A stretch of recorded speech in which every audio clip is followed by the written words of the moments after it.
the show. Marty, how are you doing? I'm doing great. How are you doing, Brock?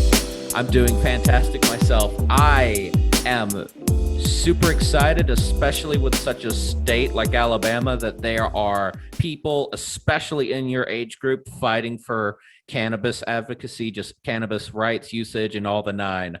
What got you started in that? Because honestly, it surprises me. Like, I couldn't even believe my own parents, like, even having anything to do with like cannabis legalization. So how did someone in their general age group get into it?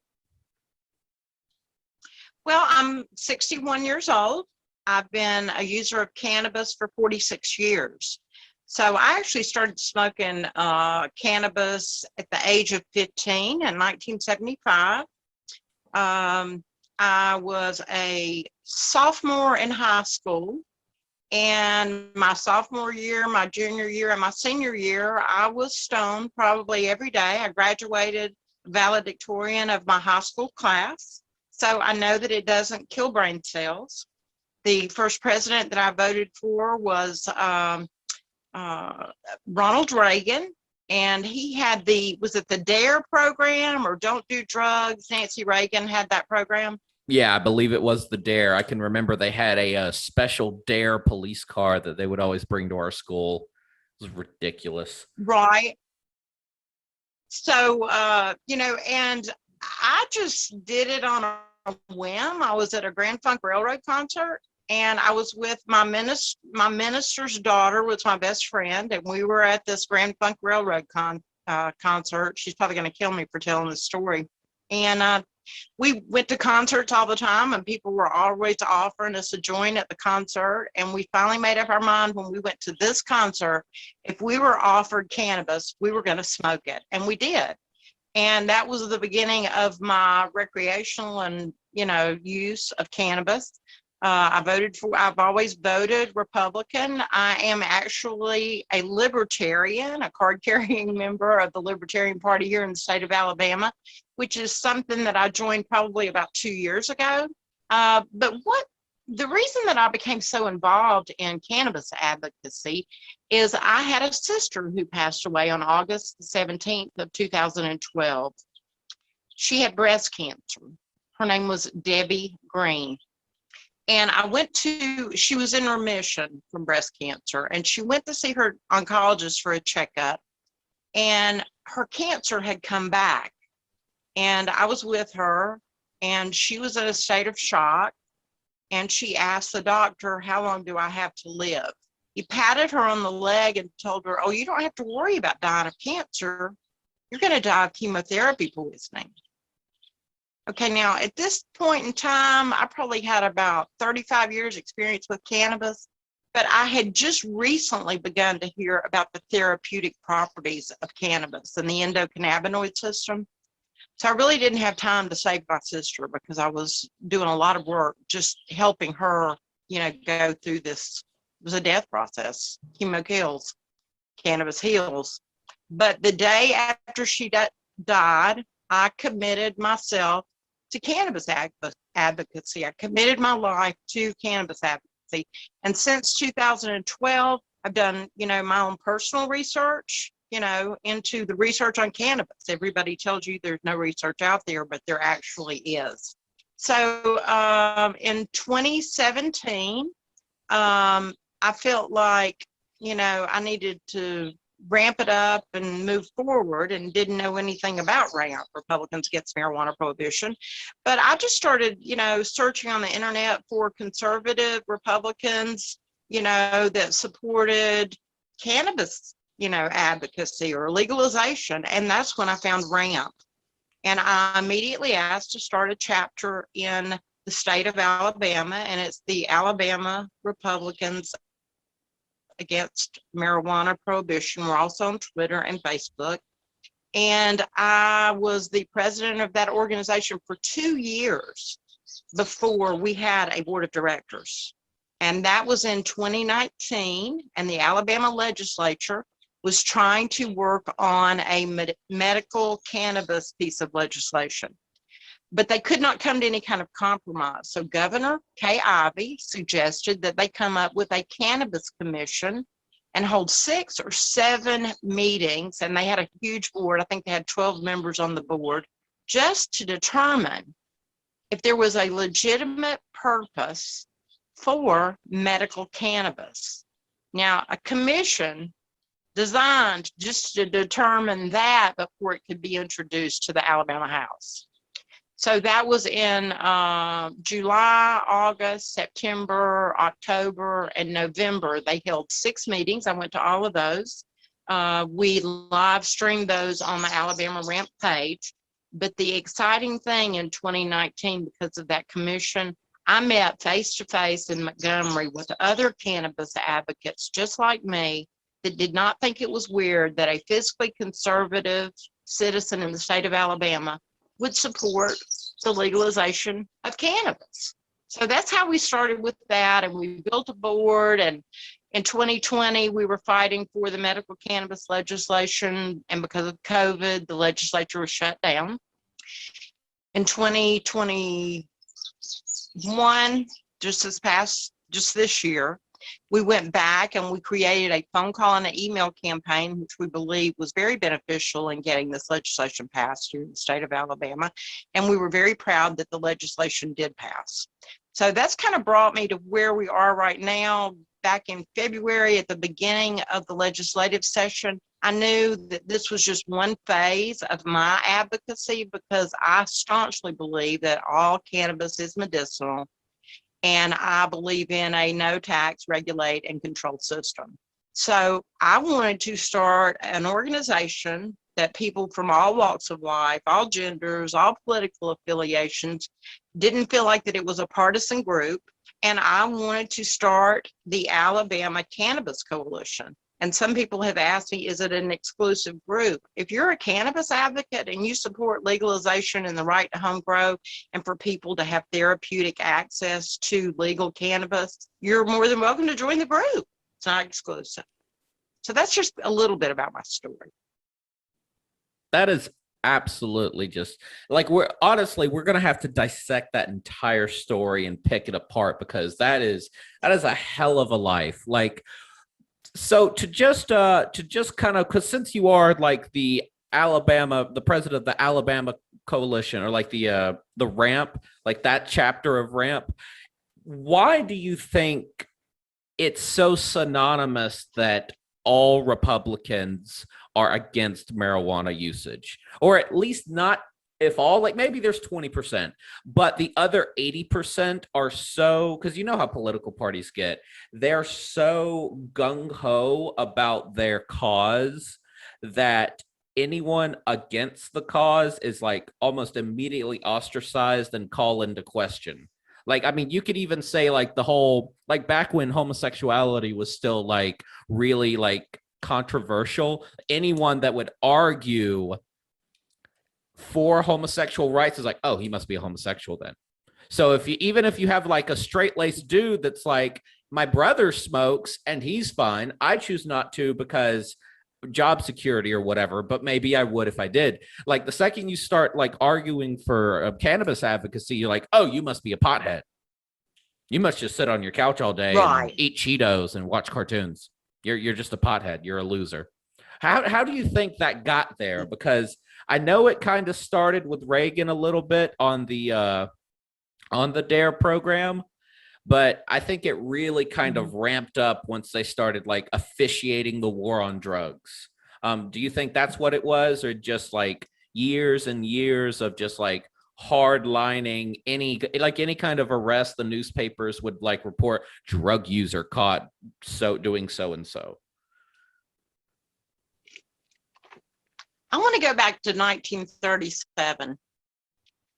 That's when cannabis was prohibited. That's 1937 is when they passed the Marijuana Tax Act.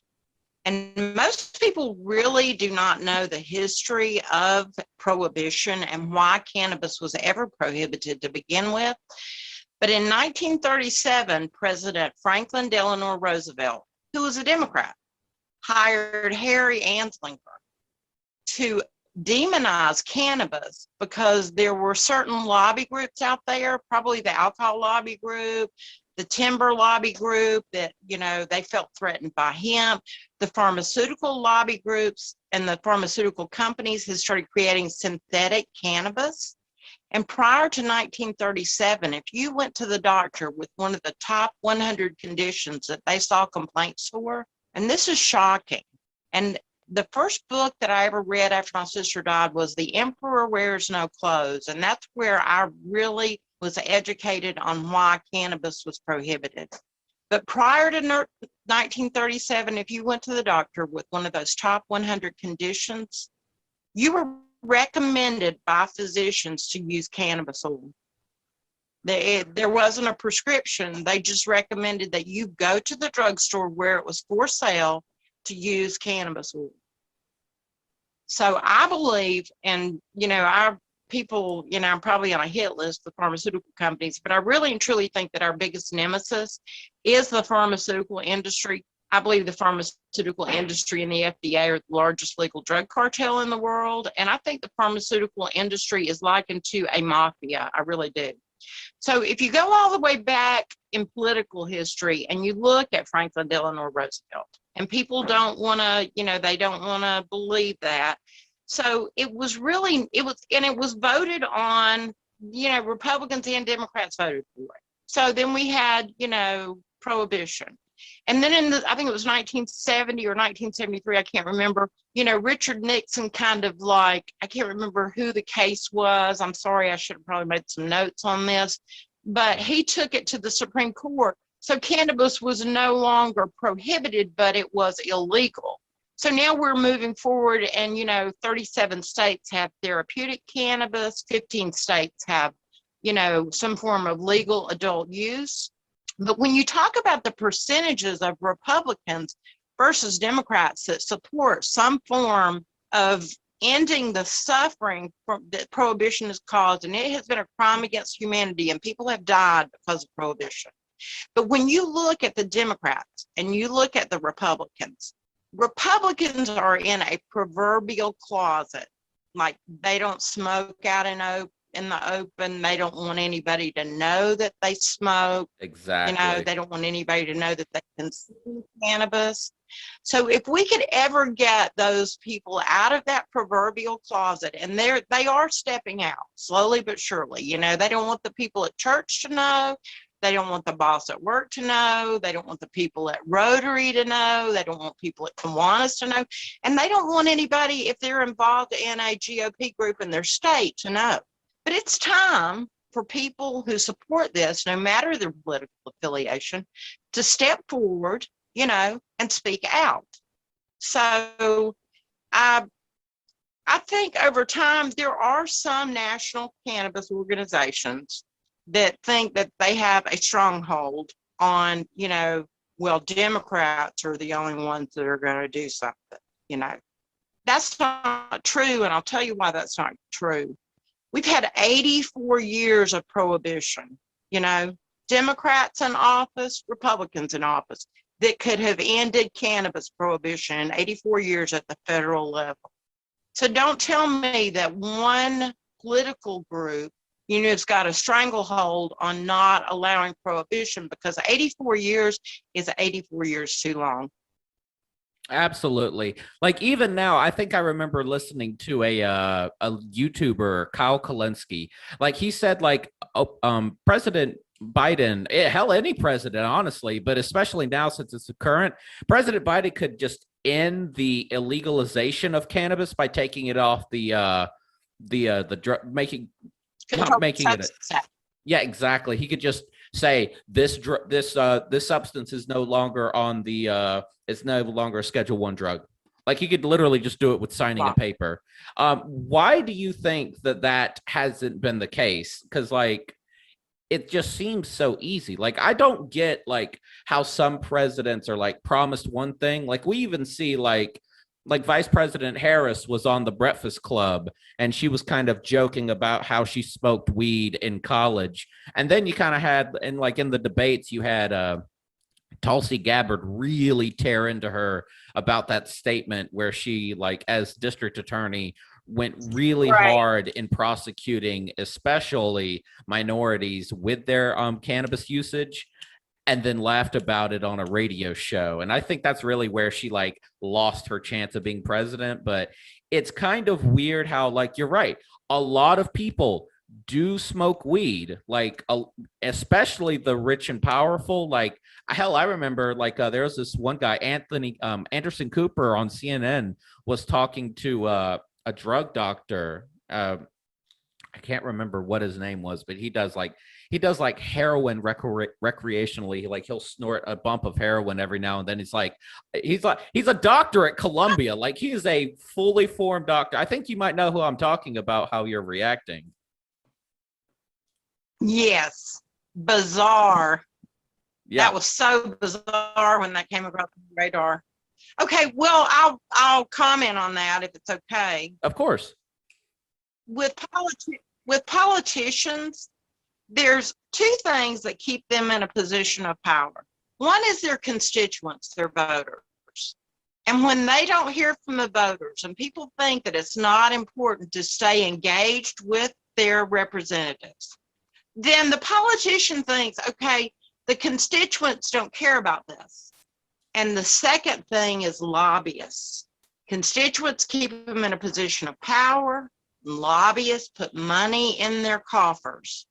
So with those two things, with politicians, if they think that their constituents don't care about this, or the lobbyist pays them more money that will get them back into office and they don't have to worry about what the constituents in their districts really want, they're not going to give you anything, because these pharmaceutical industry lobbyists are in their pockets, and the alcohol lobbyists and law enforcement agency lobbyists are in their pockets. And the correctional officers union too. That's a really big one I found out recently. Exactly. And I sincerely believe this.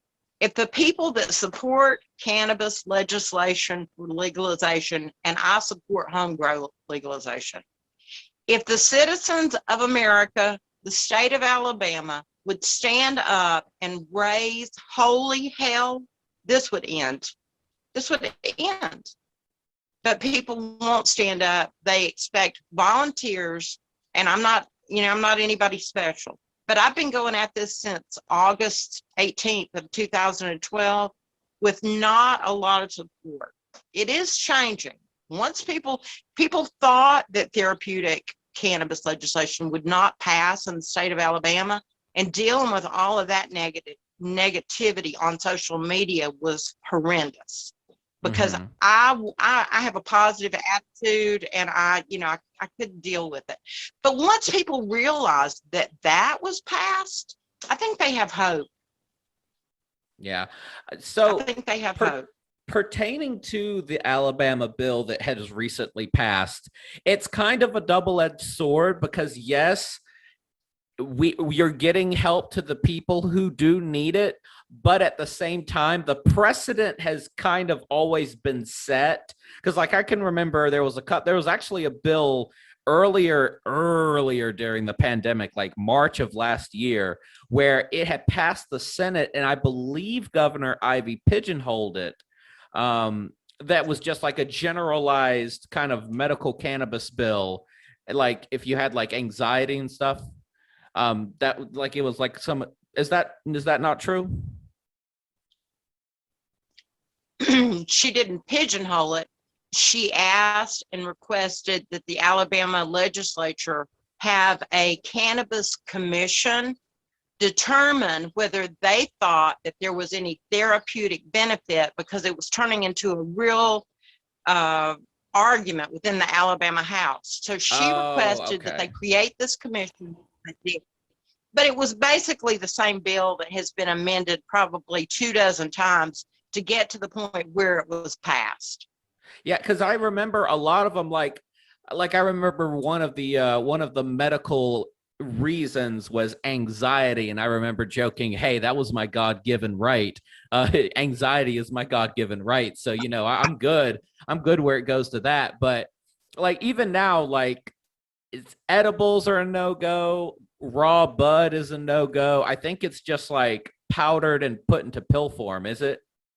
Again, that may be something I'm confused on. It just may be like a news article like freedomeagle.net or something, probably fucked over their editing and their reporting. So just explain the cannabis bill a little bit more so now.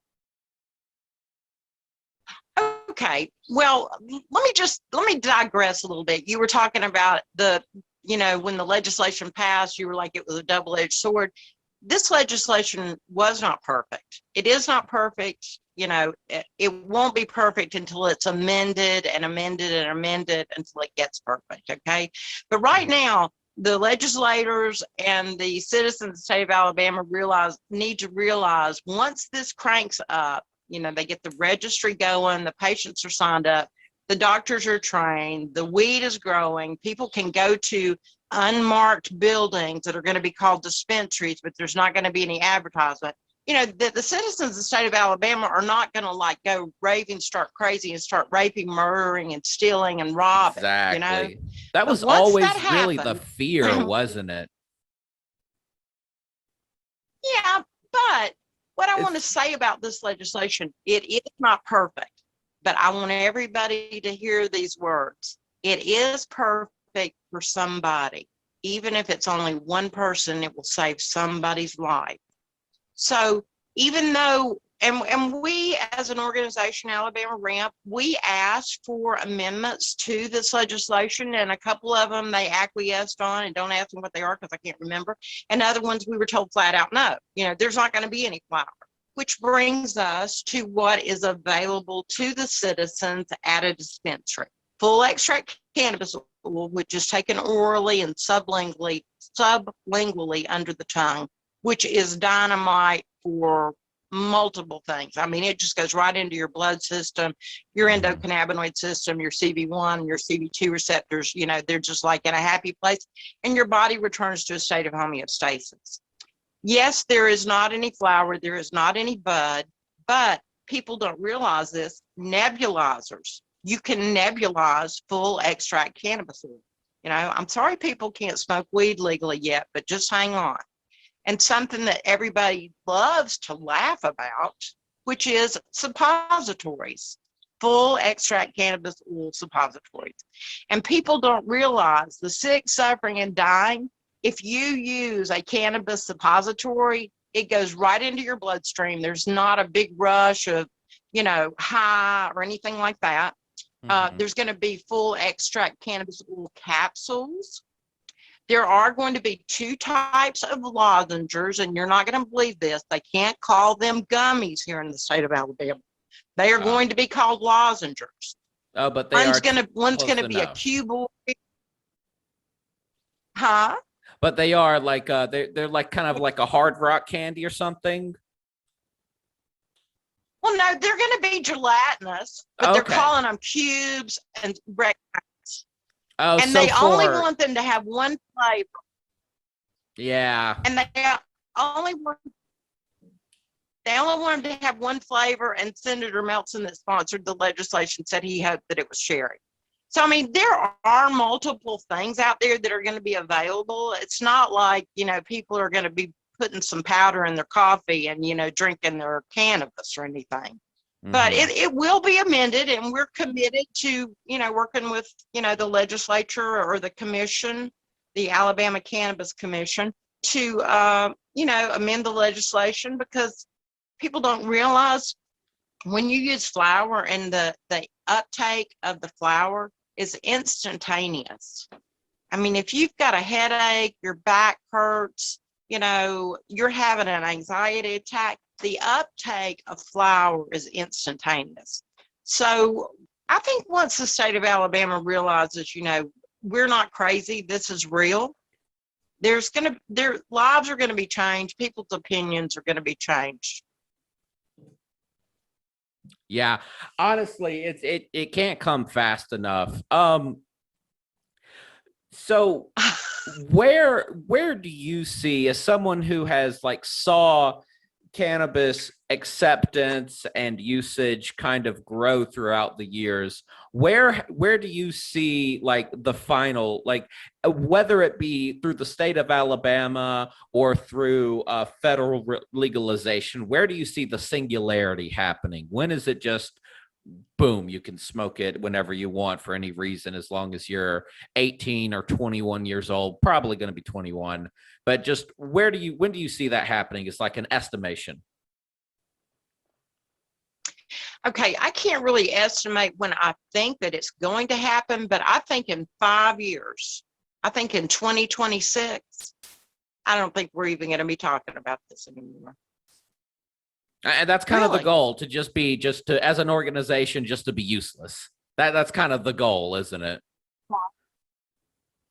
Well, I always try to remind cannabis advocates, I hear other cannabis advocates saying things like, oh, I did this, I did that, we're finally going to legalize. People need to realize 84 years of cannabis prohibition, there have been hundreds, if not thousands, of cannabis advocates that put their life on hold fighting for ending prohibition and the legalization of cannabis. We, in 2021, stand on their shoulders. We would not be where we were if it was not for them. Absolutely. So I just always try to remind people to put their ego at bay and realize we are all working together for a common goal, but we did not get here alone. Yeah, because even at the beginning of the podcast, how you were like, I am a avid cannabis user every day. 20 years ago, there is they would probably have arrested any person just like who is a known cannabis advocate, and then also is just like, oh, you do? Well, we're just going to SWAT team your house, and then this little issue is going to be over and done with. There wouldn't have been no phones to record. There wouldn't have been nothing like that. It had just been in and out, and local pot crazy person is arrested for drug possession, and then like two old guys on a bench at Waffle House would be like, well, of course he had weed. He's a pothead. It's but and I'm pretty sure a lot of like cannabis, and again, they had to fight that whole thing I was talking about earlier. Oh, if you're fighting for pot rights, you probably have pot. So if a police officer pulled you over and a dime bag fell in the back seat, well, of course the pothead had pot on him. They want advocacy for marijuana. Of course they had weed on them, and then their voice is silenced. So like, how do you think, like, did you ever experience anything like that earlier on, or anyone that like came before you? Did anyone like have like weed charges on them where the police or anyone else tried to just silence them? I don't know about anything like that specifically, and to be honest with you, I have no natural fear. My mother used to worry about that because I have no natural fear. But I do think that fear plays a huge role in people in moving this movement forward. Here in the county that I live in Alabama, there are people here that call me the pot princess. I actually went out and bought a tiara so that I could wear it around town sometimes.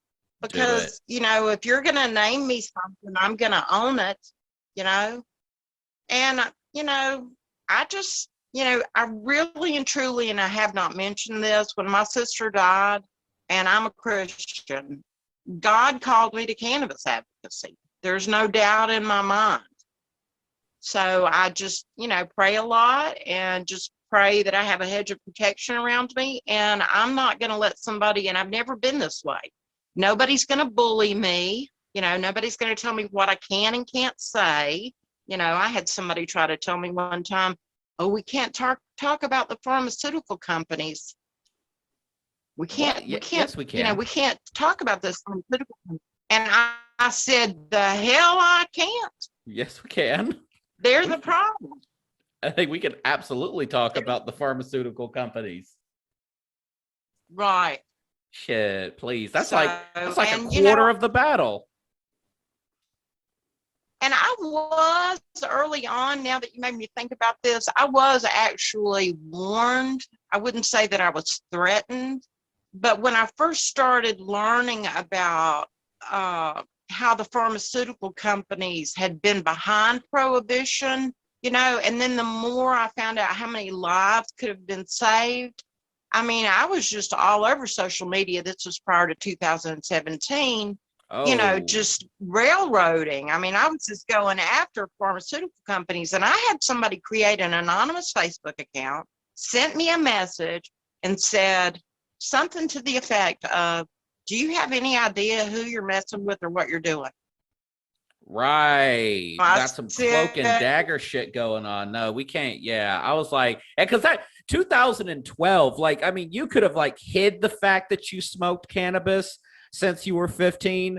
But once you start publicly advocating for it, that's a whole different beast entirely. Like that, like I would honestly have been right. shocked if like maybe you found like a dead possum on your porch or something, like anything and everything. Like a cop pulled you over. It's like, smells funky in here, don't you think, Miss Schepler? It's like, I like not one time. That would have been honestly surprising.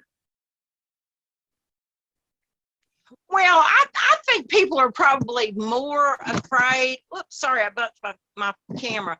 I think people are probably more afraid than they actually need to be afraid. And it doesn't mean that I'm reckless, but, I mean, soldiers in World War II, they're on Mm-hmm. these vessels. They're at Normandy. They're getting ready to storm the beach. The front of that boat drops down and those soldiers go right into German bullets. Now, they were probably scared shitless, Oh, but you'd they have to have a went. joint for that. I amen to that. But I mean, you can be afraid, but don't let it paralyze you. Mm-hmm. Absolutely. It's so as far as like non-violent drug offenses go, is that something that Alabama Cannabis Coalition and ALRAMP, is that something that we would be especially vocal about? Because I know like presidential candidate Andrew Yang, I know he said if he got into office, he would legalize cannabis day one, and then like April 20th, one like on 420, I assuming once all the paperwork was done, like all non-violent drug offenders would be pardoned and released. Is that something that we kind of aspire to as well? Because I can't think of anything dumber than just like a person minding their own business and then a dime bag falls out their pocket reaching for their phone and a cop's like, "Hap, that's weed, you're going to jail." Right. We believe in freedom, liberty, and justice. We believe, and I personally believe, if there's no victim, there's no crime. The non-violent drug offenders that are in jail for cannabis, and cannabis is our issue, their records should be expunged and they should be released from jail. They should have never been jailed to begin with. And I don't know how much research that you've done on the prohibition of alcohol, the Volstead Act. Cannabis prohibition is the exact same thing. It's the Mm-hmm. exact same thing. And I'm not comparing alcohol to cannabis. I want to make sure people understand that. Oh yeah, that's a Alcohol whole kills, different beast. cannabis heals. But if you look at the legislative process, how alcohol was prohibited, and then how they, passed, to make it available to people, the fear that I have, and I really shouldn't say that it's a fear, the concern that I have is when cannabis prohibition ends, when it's legalized, we do not want them to use the alcohol program, okay? People need to have a right to grow. And what happens in these states that have legalization, and that's why we as Alabama RAMP and ACC, we are lobbying for the citizens to have legalization and the right to grow. Because these big cannabis industries come into the state, whichever state it is, and they want to control and regulate it because they're lobbyists. Remember, they've got the money. They're lobbying the Exactly. legislatures. So they want to control and regulate it, which the legislators love because they want it regulated to begin with. So then that goes against the constituent, against the voter, because the voter wants to be able to have a right to grow. That's why we need members. We need people to get, put their fear aside, join us, stand shoulder to shoulder with us so that we can, lobby these legislators. And in 2022, we're working on a list now of every candidate in the state of Alabama, municipal, county, state, federal. We're working on a list. We're going to send out a questionnaire to each one of those candidates. They're going to get a letter grade. They're going to get an A, they're going to get a B, they're going to get a C, they're going to get C, they're going to get a D, and they're going to get an F. We're going to ask them how they feel about legalization. We're going to ask them how they feel about medical. We're going to ask them how they feel about home grow. We're going to ask them how they feel about decrim. All of their answers will determine that letter grade, and we're going to share that information with every citizen in the state of Alabama that joins our group and has access to this information. So when they go to the ballot box, if this is important to them, 2022 may be a one-issue election for a lot of people. And I have no idea how that's going to swing the state of Alabama. If it swings the state of Alabama in one direction or the other and it's positive for cannabis, I will applaud that, because the Alabama GOP refuses to listen to their members about cannabis. They don't have cannabis on their platform. They don't want to talk about cannabis. Now, I will give them credit for this. When they post things on social media, I will go out there and I will tag Alabama Republicans Against Marijuana Prohibition and invite people to join us in the comments sections. And I've never one time had them remove a comment that I know of. So I get it goes right back to the fear thing.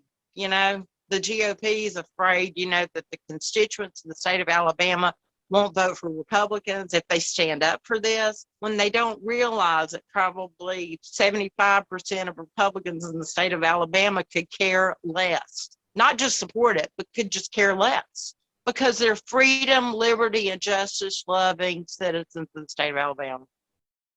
Yeah.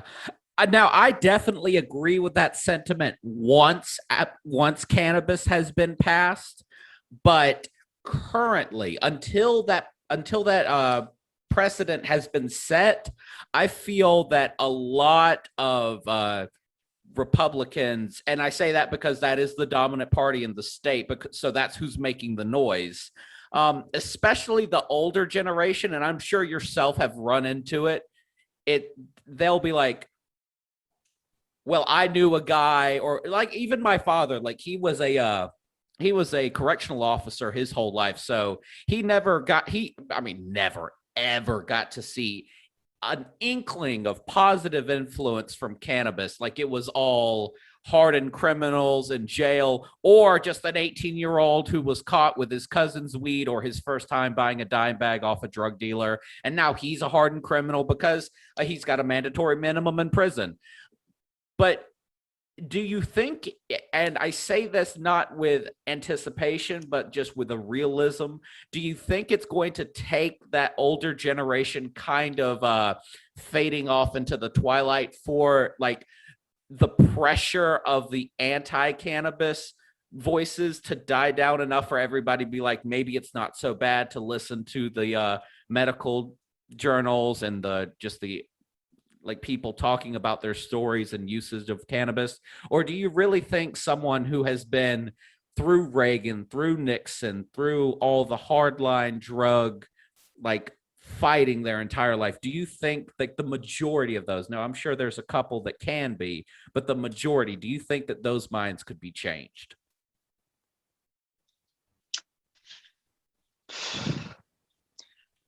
My approach is education. I really don't try to change minds. I don't waste my time on that. I'll hit somebody one time with some, information, if they're making an erroneous claim, and if they're not receptive to it, I'll wait for the second or the third person to come along. I think with the ageism thing, we need to realize, Woodstock was in 1969. I was 9 years old. Okay, so cannabis wasn't on my radar then, but the music was, the Woodstock music was, because I had my sister who died, who was 6 years older than me. So, and my mother was 40 years older than me. She was born in 1919, and she tried weed when I was probably about 22 or 23 years old, just because she knew when I was growing up that I was smoking pot, but she never, ever said anything to me about it. I mean, I was a very responsible teenager. She just never said anything to me about it. But when I was about 22 and my sister and I went home and we found a joint in the ashtray and I asked my mother about it, she said, well, I was hearing all this stuff about, how bad cannabis is. And she said, my best friend's brother's in a motorcycle gang.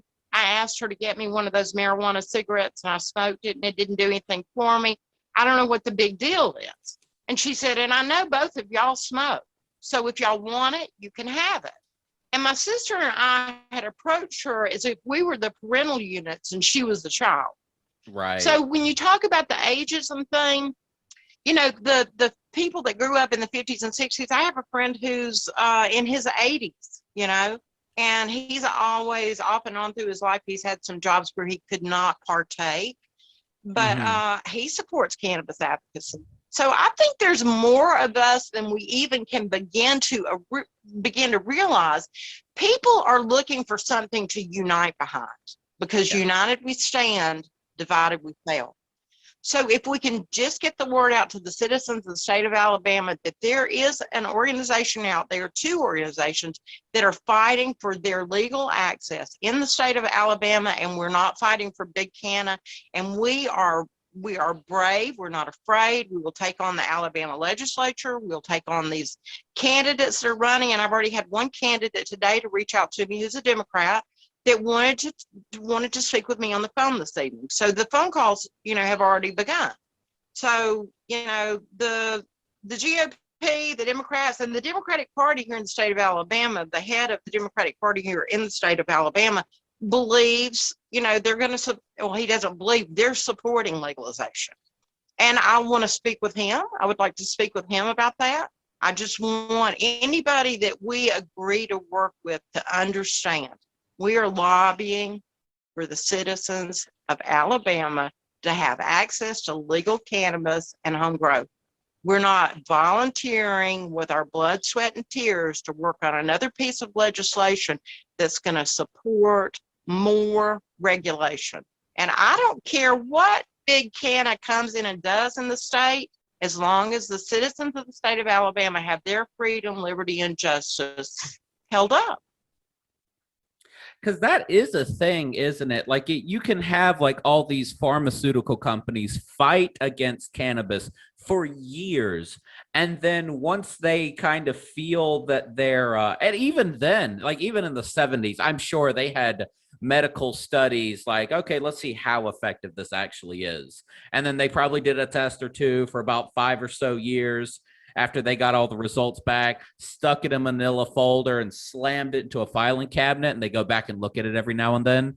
But I'm even sure once they kind of see, like, especially Colorado, Washington, California, once they're like, okay, this is going to happen any minute now, I'm sure they're like, all right, so we're going to take about 5% of all of our money and just throw it into just growing as much weed as humanly possible. And it's kind of disgusting how they do that, because they will do that. They will fight for years and years. And then the second it becomes inevitable, they're like, can't beat them, join them. Like we said all along, cannabis heals. Brock, this is all about profit over lives. Anytime there is any kind of issue and you see the masses and the government out there arguing about it, it has something to do with money. Follow the money trail. And that's all this has ever been about. It's pharmaceutical companies, not the only thing it's been about, but the majority that it's been about is pharmaceutical companies. We do not have a healthcare industry. We have a disease management history. When you go to the doctor, as soon as you start giving him his symptoms, his mind goes into a PDR, which is a book of every pharmaceutical drug that has ever had a patent on it. to find out what kind of pharmaceutical drug they can sell you so that they get a kickback from the pharmaceutical company that's going to cause you to have more symptoms and more conditions that are going to cause you to have to go back to the doctor to get more prescriptions. Now, that is a pharmaceutical medical doctor, American Medical Association, merry-go-round. We do not have health care. We have disease management care. I believe in emergency health care. I think health care is a good thing. I'm not slamming all doctors and nurses. There's some great doctors and nurses that are becoming brave, and they're coming out and talking about the endocannabinoid system. We have emergencies, and what is available as far as, blood clot medication, antibiotics, being able to treat somebody that's had a limb severed, somebody that has a traumatic brain injury. But they're going to realize more and more that what is even better than the pharmaceutical drugs that you're using is to treat that patient's endocannabinoid system. So, it's really profit over lives, and I get off on a tangent, and I apologize. No, you're fine. I love the passion behind you saying that. That's what makes a podcast. But you're right. Like right now, it was kind of like the whole the pharmaceutical companies. But in the beginning, I think it was more like of an anslinger kind of like where they had the decorticator, like in the very beginning, where like cannabis itself, at least for the wood and the fiber, how it was like really labor intensive to process cannabis wood, I guess you could call it, because it really is almost a wood. It's for a bush, more or less. It's a really strong wood, really versatile. I think that's the word. Yeah. But I remember reading this article about Harry Anslinger and how he owned a lot of lumber companies and a lot of lumber yards and stuff like that, and how he kind of used that to because they can make yeah, he owned a lot of timber. Yeah, go into that a bit more, because I feel like you would know more about it, especially how you just perked up. Just run that by me again and for our listeners. Okay. The timber industry lobby played a significant role in prohibition also, along with the pharmaceutical lobby. But William Randolph Hearst, who we all know about, you have the daughter Patricia Hearst that was in the Symbionese Liberation Army. I don't know if you knew that she had been yes. Okay, kidnapped. Yes, I remember that now. Okay. So William Randolph Hearst, when print newspaper was a huge thing, which it's on its way out, but he knew that the hemp industry actually threatened the timber lobby, and he owned tons and tons, acres and acres upon acres of timber for his newspaper print. But because hemp was a competition to him, because in the up until the 1937 Marijuana Tax Act, they were still using hemp for paper, hemp fibers for paper. But it was a threat to the timber lobby. So that's when the timber lobby jumped in and said, yes, we support ending cannabis prohibition. Absolutely. William Randolph Hearst. It was Hearst, not Anslinger. I apologize for that. I even heard I don't know if it was more of a rumor or more of a speculation, but isn't the Declaration of Independence made of hemp or something like that? I can't remember. So it is made of hemp. Okay. Because I was like, that'd be kind of wild if I was wrong or right. All of our founding documents were written on hemp paper. George Washington grew hemp. Thomas Jefferson grew hemp. People paid their taxes with hemp. Hemp used to be on some of our currency. It was on the back of our currency. It's since been removed. And they used hemp to make canvas for sails for ships. Mm-hmm. During World War II. I think it was sorry.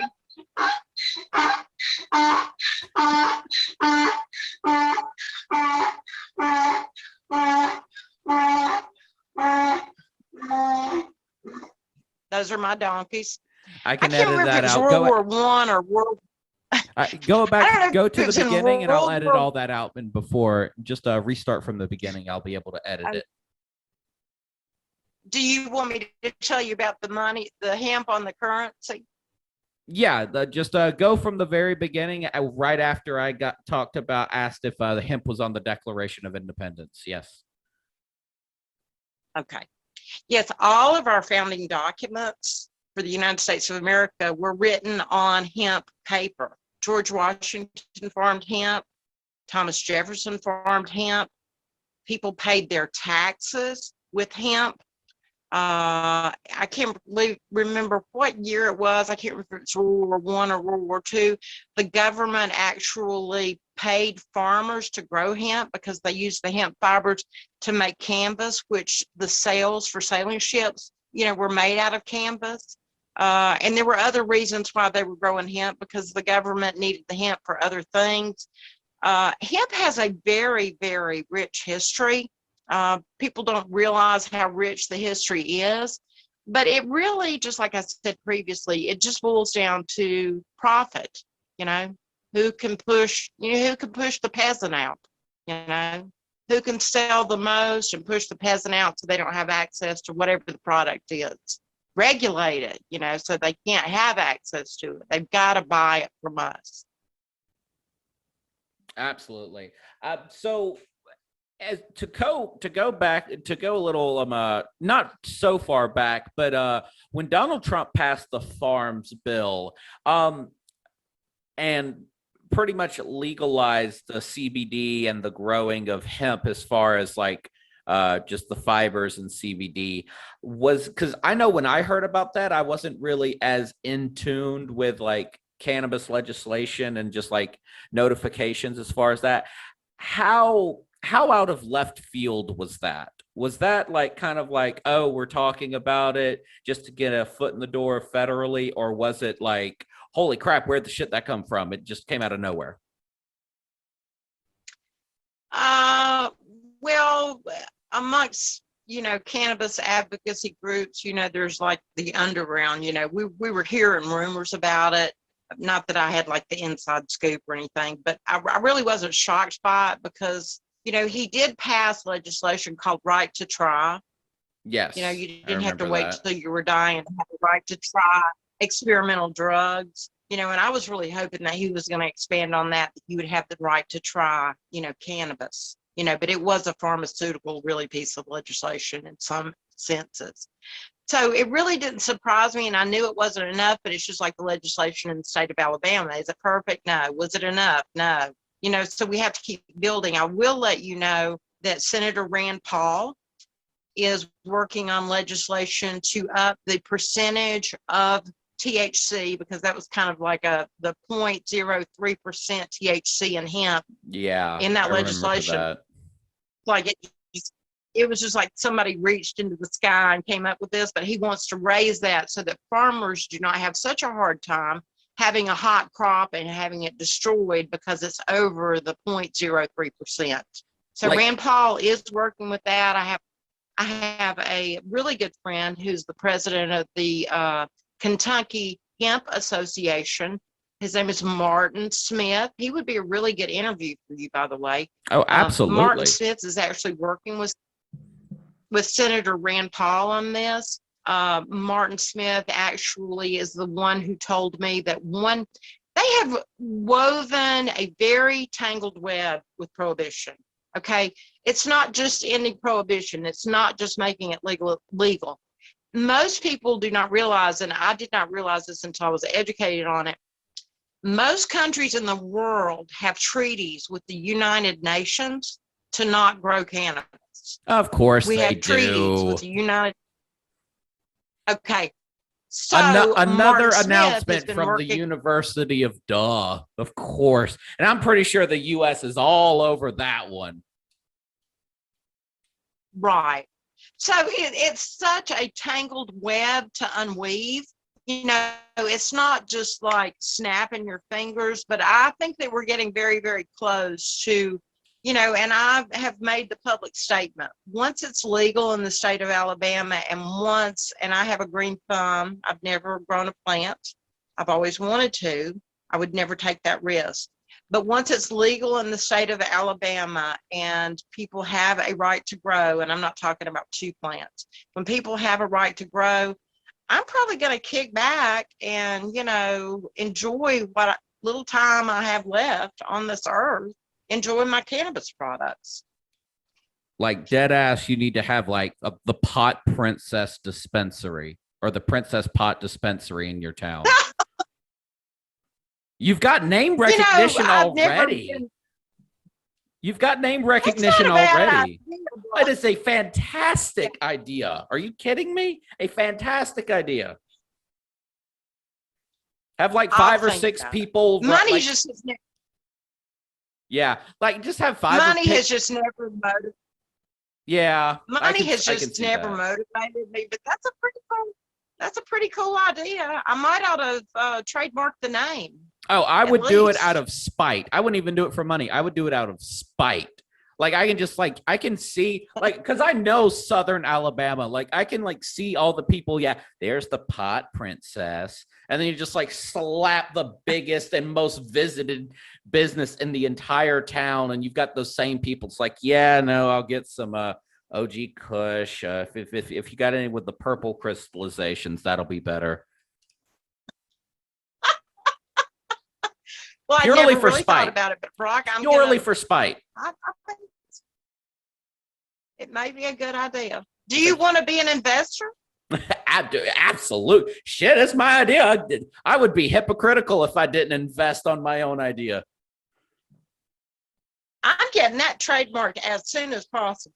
Oh, it is the great. It's probably the greatest live podcast idea I've had. In all honesty, there hasn't been too many podcasts, but it's probably the best idea I've had on a podcast. I think it sounds excellent. Thank you very much. You are very welcome. But especially like Rand Paul, I know I used to hear about his dad, Ron Paul, and I remember being told about this historic balls to the walls speech he did at the Republican convention about how he said cocaine should be legal. I remember hearing about that and listening to it on YouTube and just going, holy shit, why the hell was he not president? Are you serious? All drugs should be legal? This man is a wild, wild man. I'm kidding. He was really a libertarian. Really, yes. Truly he was. I think, and a lot of people are people are libertarians. They just do not realize that they are. Oh yeah, no. I remember, I even remember listening to a friend, and this is not to get into this too much, but I remember a friend. I've always told him, it's you're a socialist and you just don't know it, because you get him drunk enough and he will just ramble upon, do you know how much money it cost to make the Avatar movie, the Spielberg Avatar movie? Billions of dollars. And you're telling me we still have starving people on the streets? And then the next day you'll see a Facebook post about, get off your ass and go to work, stop depending on government checks. I'm like, which person are you? Because you're putting out vibes in either direction.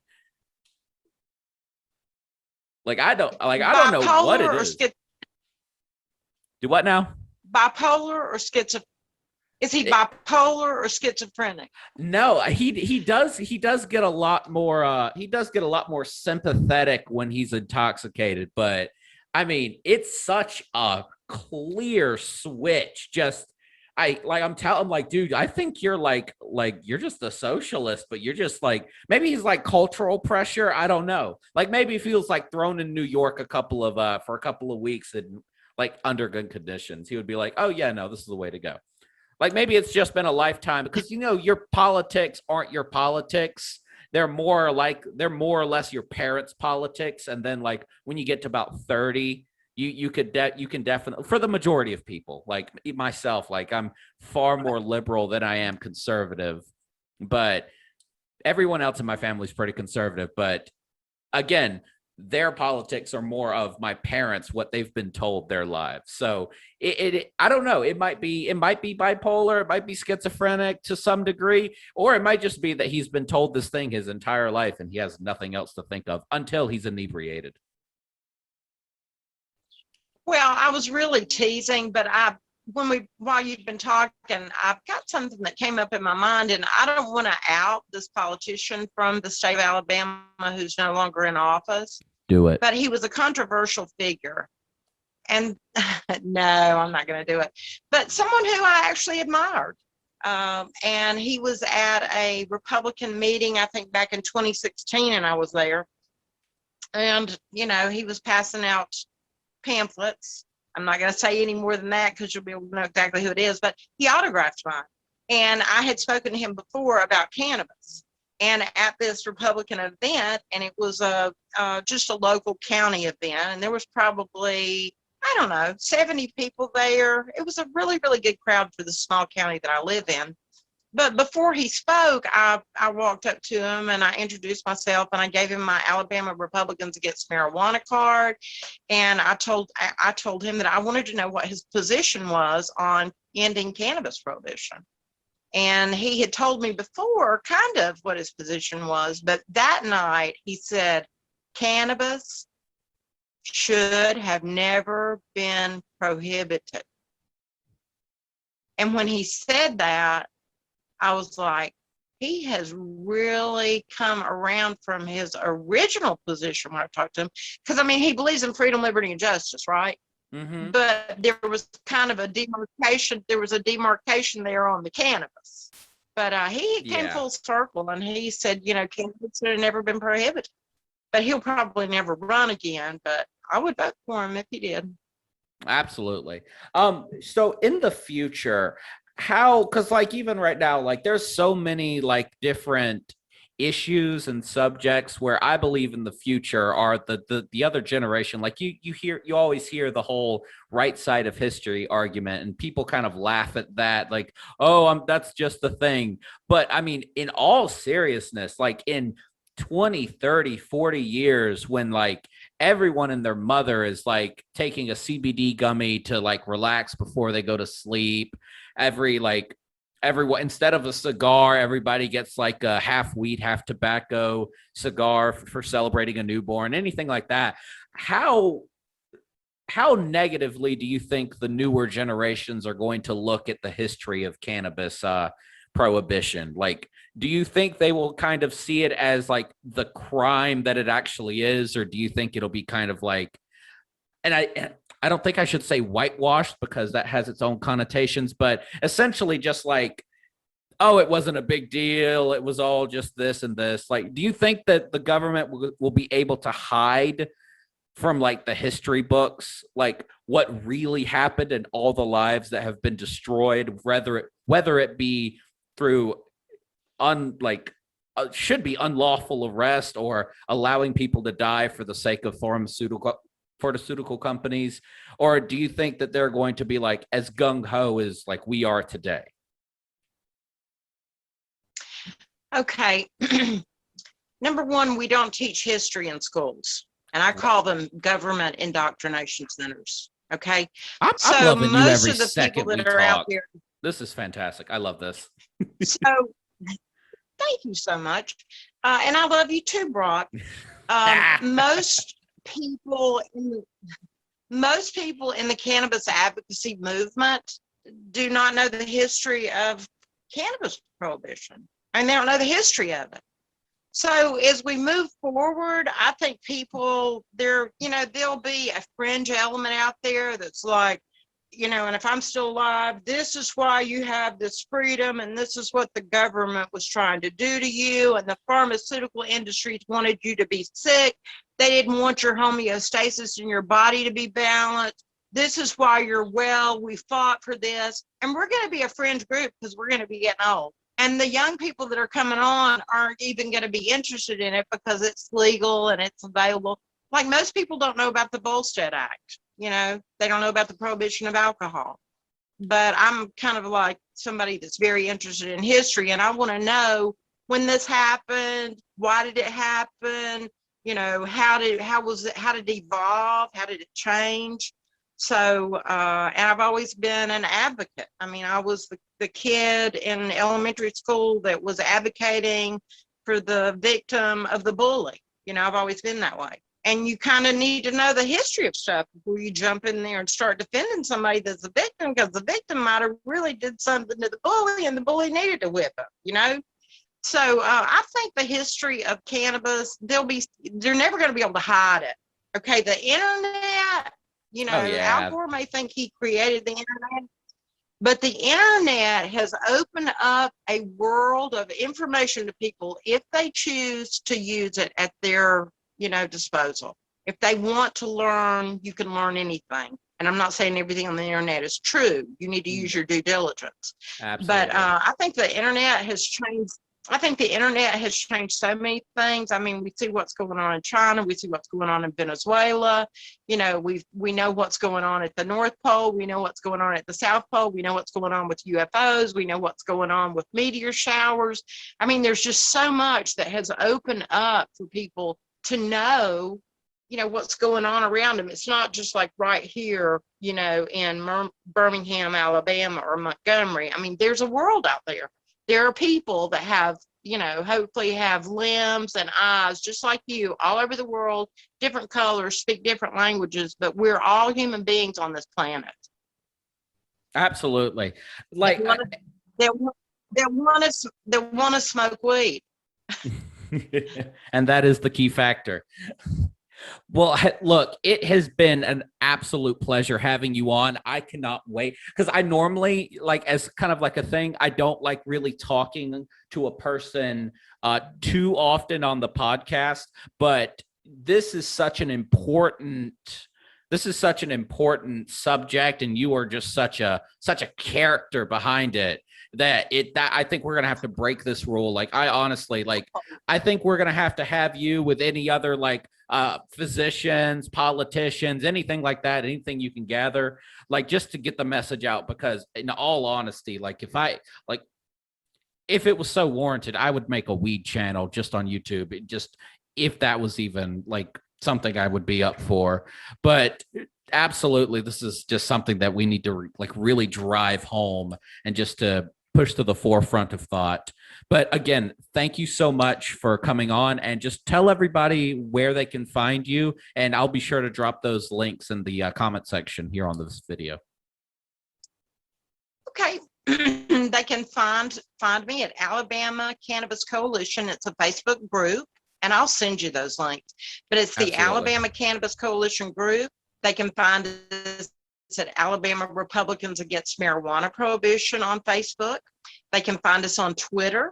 We're on Instagram. We don't use Instagram quite as much, but I do want to thank you so much for this opportunity to, talk to anybody that's within the sound of our voices about the importance of cannabis legalization and home grow. And it's just been an absolute pleasure to meet you, and I'm available anytime. People ask me all the time, I'll go out with friends. I'm not real social because I spend so much time on cannabis advocacy, 10 to 14 hours a day, Brock, on cannabis advocacy. But when I do go out, in public, I'll hear somebody in the grocery store talking about somebody that was diagnosed with cancer, and I just start talking to them about cannabis. Or I go out with friends, and we're having a meal, and somebody talks about something, and I always turn it towards cannabis because I'm so focused on it. So I really appreciate the invitation to be here, and hope to see you again sometime really soon. Absolutely. All right. Well, thank you so much, everybody, for coming on. We'll see you next time. All right. That was great. Thank you so much. You're so welcome. It was really fun.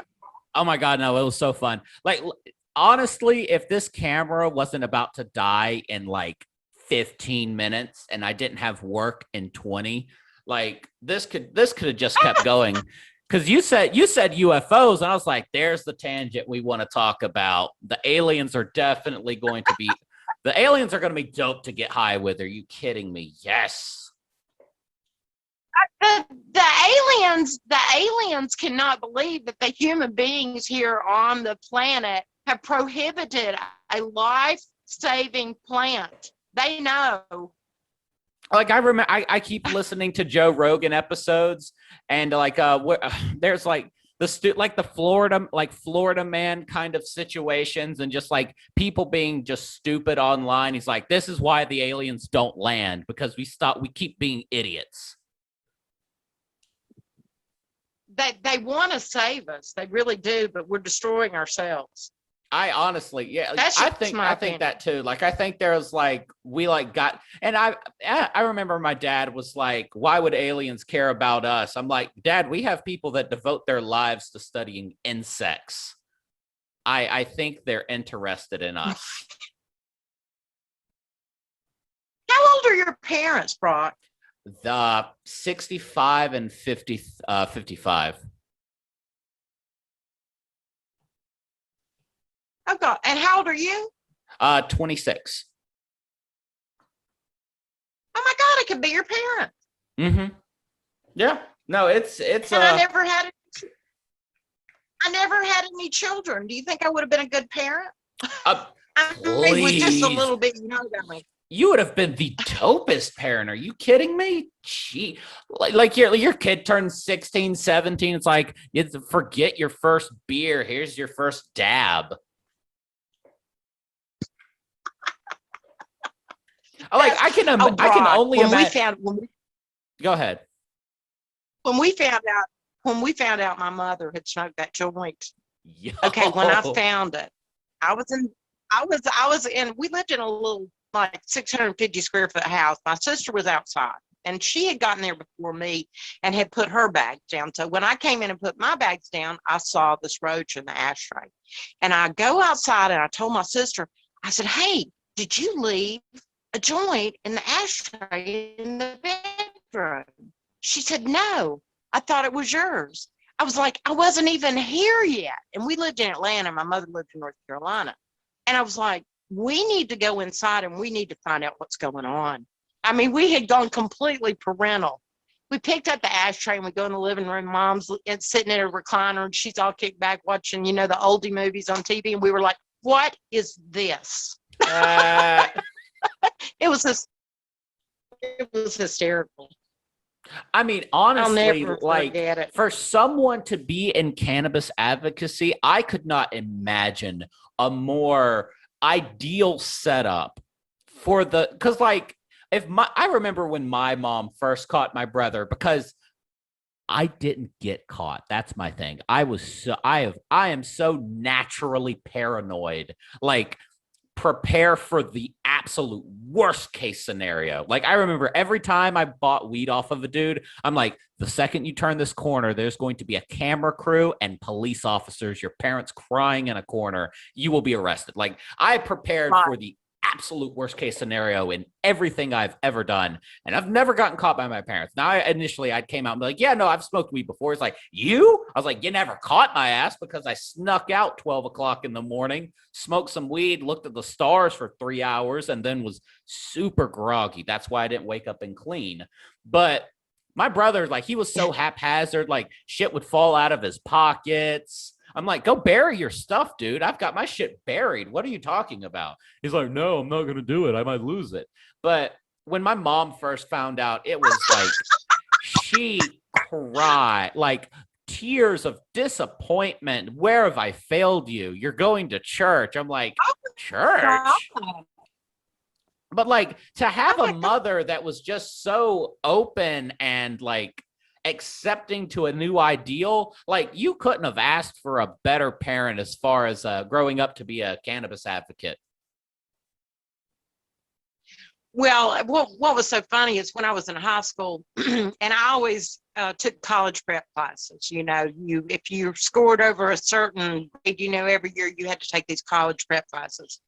So I was always thrown into these classes, these nerds that were boring. Okay. Yeah. So I would hang out with the hippies were my tribe, not these people that were in these classes. Right. So I started dating one of those hippies, and my mother, this was in a very small town, and she was a cosmetologist. Oh, shit. So it's just like a bartender. She hears she hears all the rumors. She knows all the news. There's nothing Uh-huh. that she does not know. So one night I came in, from a date with this guy. His name was Kevin, and I Of came in course it and she was. said, "My name is actually Marguerite," and she said, "Marguerite, I want to ask you something." And I said, "Okay." And we had a trust. She and I had a trust. She built that trust. Mm-hmm. She said, "Now that boy that you're dating, that Kevin Cloninger, do you know that he has been arrested for marijuana?" This was in 1977. And I said, "Yes, Jeez. ma'am, I do."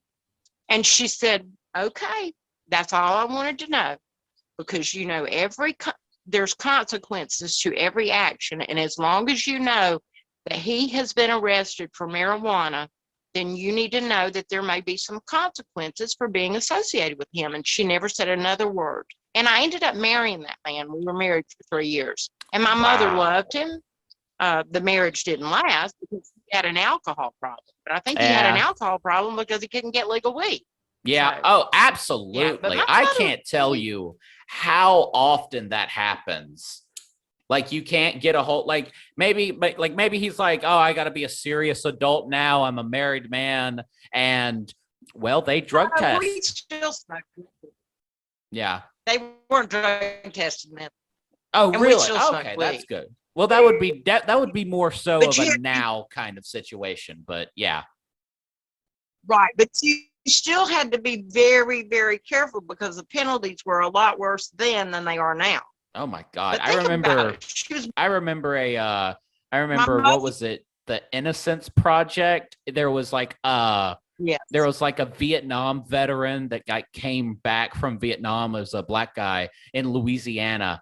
And I think he was caught with like barely an ounce and they gave him life. It's insane. I'm like, the It's fuck life? insane. But I do have to narrow down my advocacy. I can't Yeah. get like out on the periphery. That's for other people to fight for. I'm just fighting for the here and now. And I Mm-hmm. support these other people. Absolutely. It's not that I don't realize that they're suffering too. But Yes. the NAACP, the ACLU, the Southern Poverty Law Center, they have money. I don't have that money. Yeah. We have no money. This cannabis movement here in the state of Alabama is grassroots, and there is no money. Mm-hmm. No money. We're doing it Absolutely. out of our own pocket. So, Absolutely. But hey, if anything y'all want me to do to help, I am more than happy to do whatever is necessary. okay. Okay. Well, do you mean with Canada? Do you live here in the state of Alabama? Oh yeah, no, I'm No, 20 minutes down from Troy. I live in Ayrton. no kidding. Oh yeah, Well, that's really absolutely. cool. So Are we're you, going to have an event in September called the Alabama Woodstock on September 17th, 18th, and 19th. okay. And I would love for you to be able to, and I would even offer you complimentary tickets to attend for free. Oh, absolutely. September 17th, 18th, and You could 19th. do right, and you could do some podcasts there if you wanted to. That's not required, but it may Oh be an yeah, no. Oh interesting yeah. group, to do some interviewing. Oh yeah, absolutely. And If I throw some podcasts in there, 17th, 18th, and 19th. Uh I think yeah, I'm sure I could schedule those and days off. I'll send you a link to the event, and we're still in the planning stages. We're hoping to have some musicians there. We're hoping to have some comedians there. We're going to have games and things set up for people, to play. We'd Mm-hmm. love to have a jumbo TV and broadcast with a projector, the real Woodstock, up on a screen.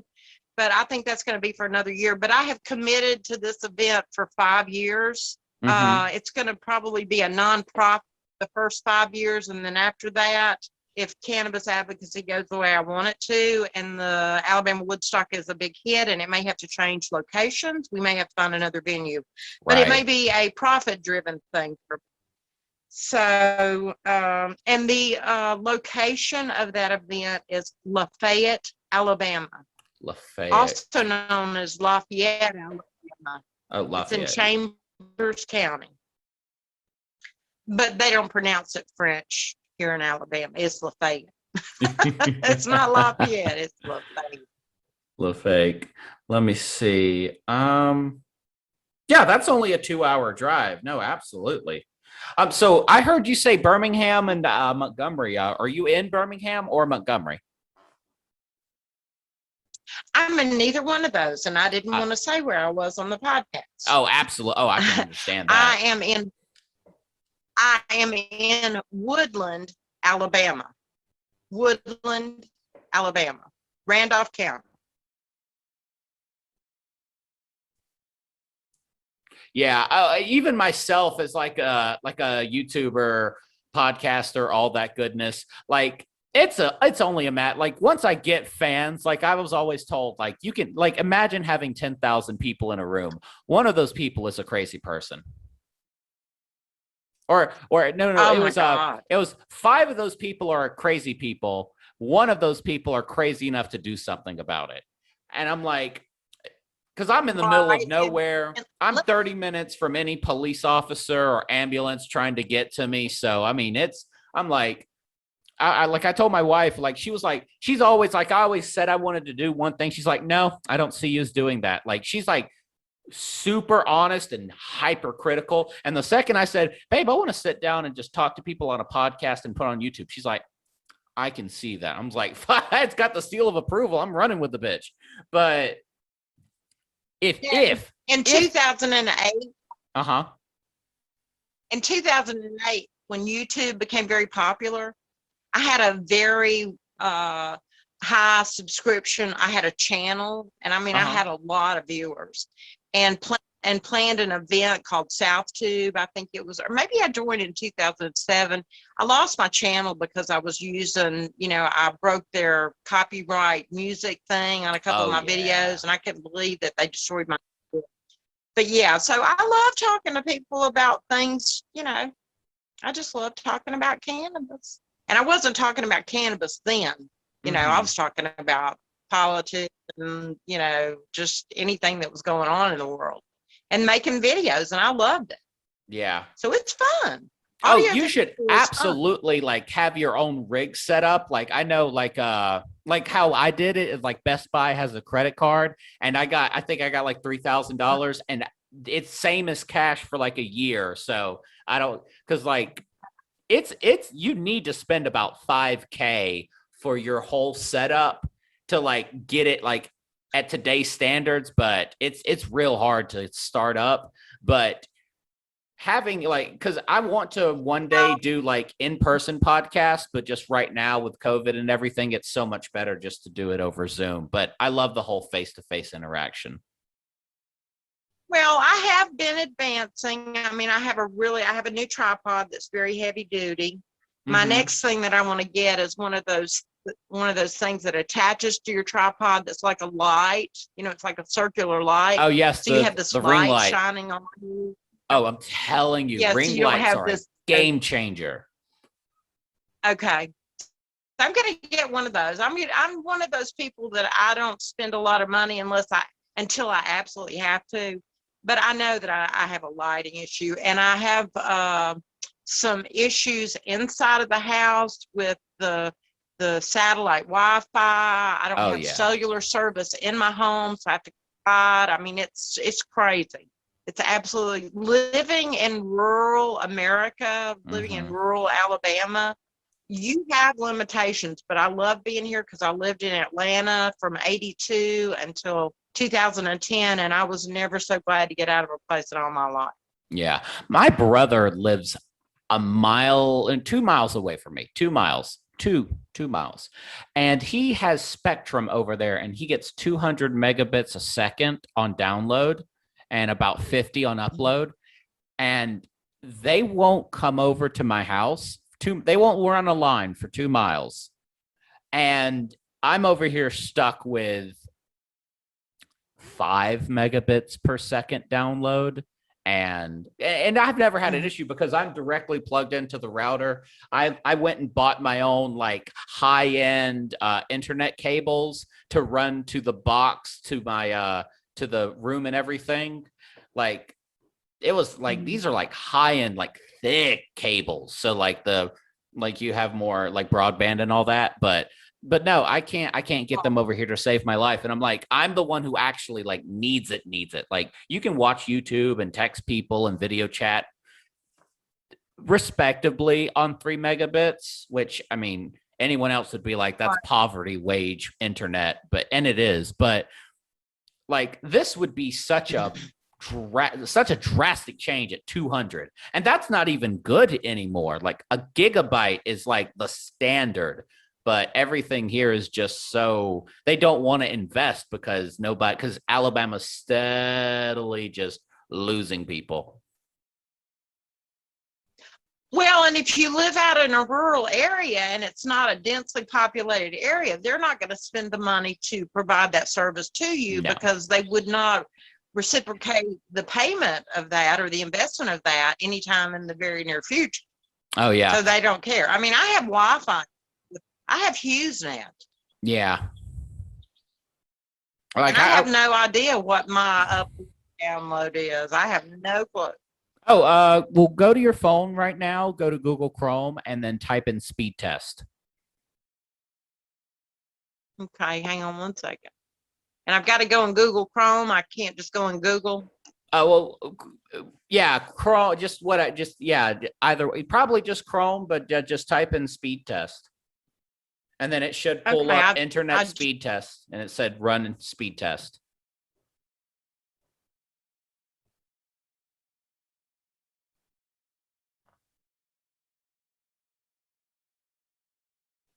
Okay.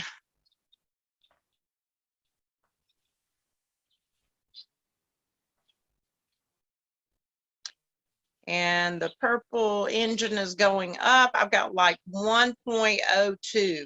Yeah. You got about half of what you've got about half about what I've got. Yep. Well, right now it's at 0.79. Yeah, that's because we're using the internet. But when you like have like turn your phone on, turn your phone on, off and on, and just have it sit as is, then yeah, you'll have your actual speed test. But since we're talking and using the internet, it's going to be more of a hello.